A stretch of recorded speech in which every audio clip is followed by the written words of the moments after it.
Hello students, good morning. Once again I welcome you in the today's science class.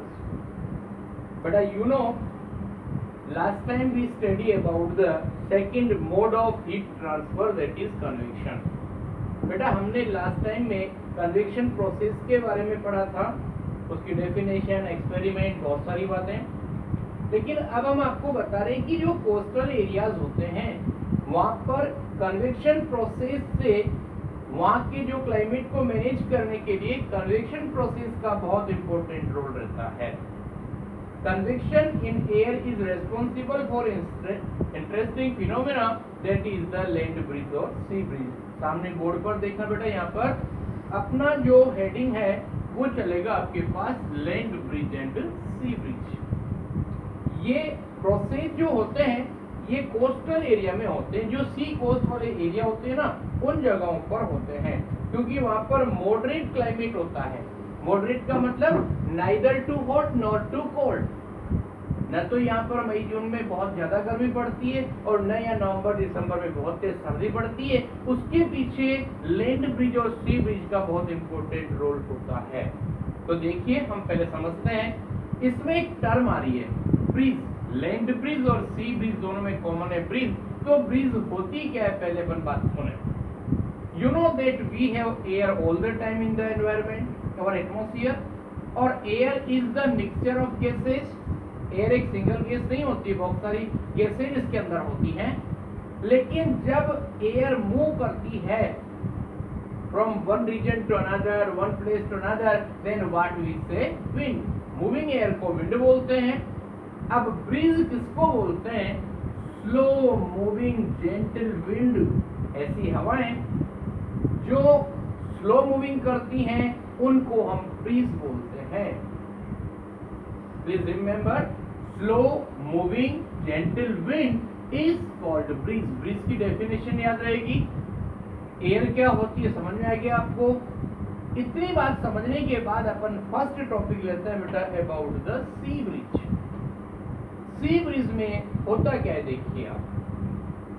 Then first one, land bridge और sea bridge. Convection play a major role in maintaining moderate temperature in a place near the coastal area. जैसा कि मैंने पहले बताया आपको कि जो coastal area जो होते हैं ना उन जगहों पर मॉडरेट टेम्परेचर, मतलब गर्मी में बहुत तेज गर्मी नहीं पड़ेगी, सर्दी में बहुत तेज सर्दी नहीं पड़ेगी. ऐसे क्लाइमेट को बोलते हैं हम मॉडरेट क्लाइमेट और मॉडरेट टेम्परेचर. तो उसके लिए कन्वेक्शन प्रोसेस बहुत इंपॉर्टेंट रोल प्ले करता है. ध्यान से देखना. अब कोस्टल प्लेन की बात कर रहे हैं, वहां पर दो कंडीशन मिलेगी आपको, सी और लैंड. अब ध्यान से देखना. During the day time land warm up more than sea. दिन के टाइम में क्या होता है, लैंड वाटर से जल्दी गर्म हो जाती है. अब इसके ऊपर की जो यहाँ की जो एयर है ना वो वार्म अप होकर के ऊपर की तरफ मूव करेगी, क्योंकि एयर को वार्म करने पर, हॉट करने पर वो लाइट वेट हो जाती है, और लाइट वेट होने का मतलब एटमॉस्फेयर में नीचे से वो ऊपर उठना शुरू करती है.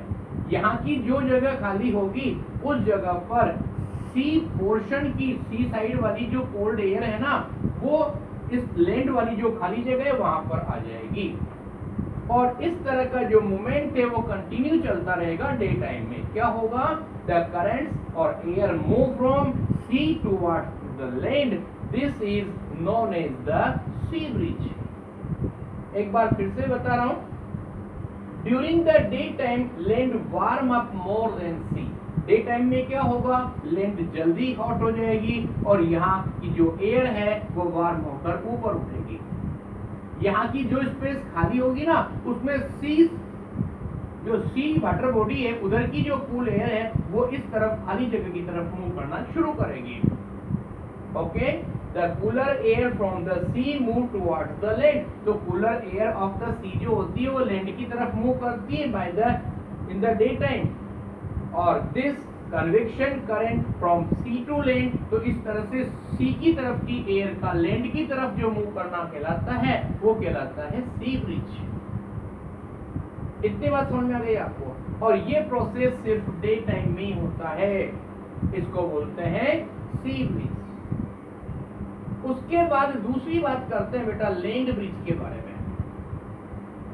अब इसमें क्या होता है, लैंड ब्रिज कब होगा, when the sun is not available. Sun available कब नहीं होगा, नाइट टाइम। अब हीट का एक प्रिंसिपल होता है, एक रूल होता है, कोई चीज अगर जल्दी गर्म होती है ना तो ठंडी भी जल्दी होगी। तो वही वाली बात है, अगर अपन लैंड और वाटर दोनों की बात करें तो क्या होगा, लैंड जल्दी ठंडी हो जाएगी। यहाँ से देखिए ये लैंड और ये सी, तो लैंड जल्दी ठंडी हो जाएगी और जो सी वाटर है या सी के ऊपर की जो एयर है वो वार्म रहेगी। मतलब सनसेट डाउन होते हैं यहाँ से हीट लॉस करेगी, ये फटाफट ठंडी हो जाएगी, लेकिन ये देरी से ठंडी होगी।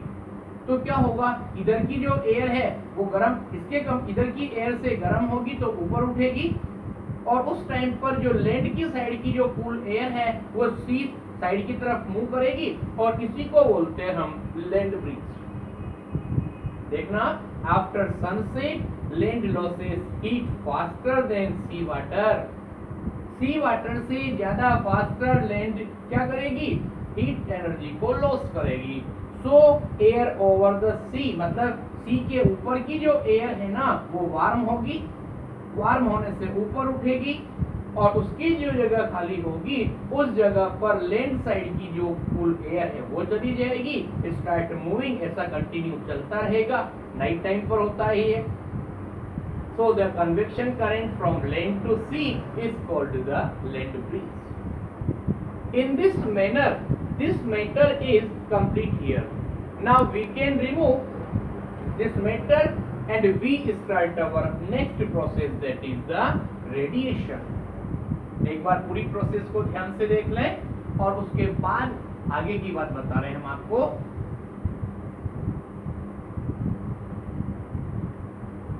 Next one, that is the what, radiation. It is the third mode of heat transfer. देखना, रेडिएशन क्या होता है, ध्यान से सुनना। अपन ने अब तक दो प्रोसेस पढ़े हैं। फर्स्ट नंबर पढ़ा कंडक्शन, और कंडक्शन प्रोसेस किसमें होता है, इन सॉलिड, ठीक है। दूसरा प्रोसेस पढ़ा हमने वो होता है कन्वेक्शन, और कन्वेक्शन प्रोसेस किसमें होता है, in liquids and gases, in liquids and gases, okay. और थर्ड जो प्रोसेस है वो आपके सामने ये होगा, दैट इज द रेडिएशन।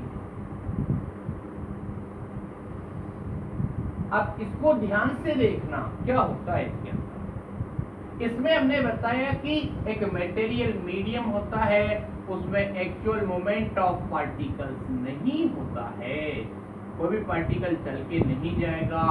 इसके अंदर क्या होगा, हर पार्टिकल अपनी जगह से चल कर जाएगा, ये इस तरफ से चल करके यहां तक पहुंचेगा।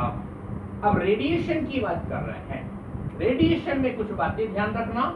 Transfer of heat energy from a hot to a cold body directly without heating the space in between the two bodies is called radiation.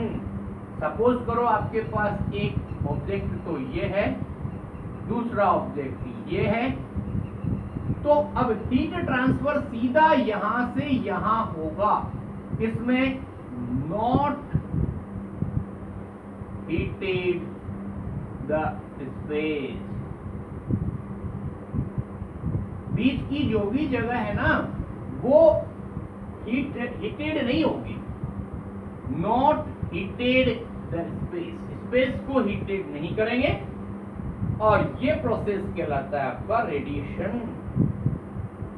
और इसमें जो एनर्जी मिलेगी उसको बोलते हैं radiation energy.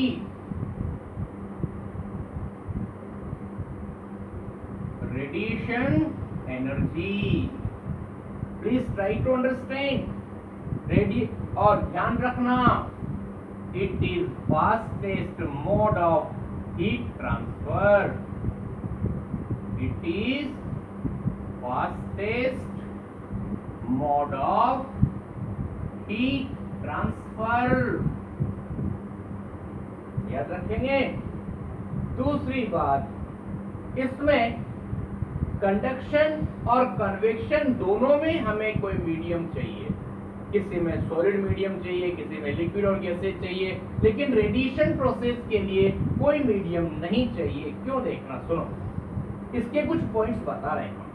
Heat can not reach us by conduction because air is very poor conductor of heat। आपको पता है कंडक्शन प्रोसेस से हीट हमारे पास तक नहीं पहुंच पाती है। क्यों? क्योंकि बीच में आपके और हॉट ऑब्जेक्ट के बीच में अगर एयर प्रेजेंट है तो एयर पुअर कंडक्टर होती है, और कन्वेक्शन प्रोसेस से भी नहीं पहुंचेगी। Heat can not reaches us by convection, क्योंकि हॉट एयर क्या होती है, ऊपर की तरफ इंक्रीज होगी, साइडवेज लेफ्ट और राइट में मूव नहीं करेगी। सपोज करिए कोई भी हॉट ऑब्जेक्ट है और आप है, उसके बीच में एक कार्डबोर्ड या कोई भी इंसुलेटर ऑफ हीट लगा दीजिए, हीट आपके पास तक नहीं पहुंचेगी और आपको गर्मी नहीं लगेगी।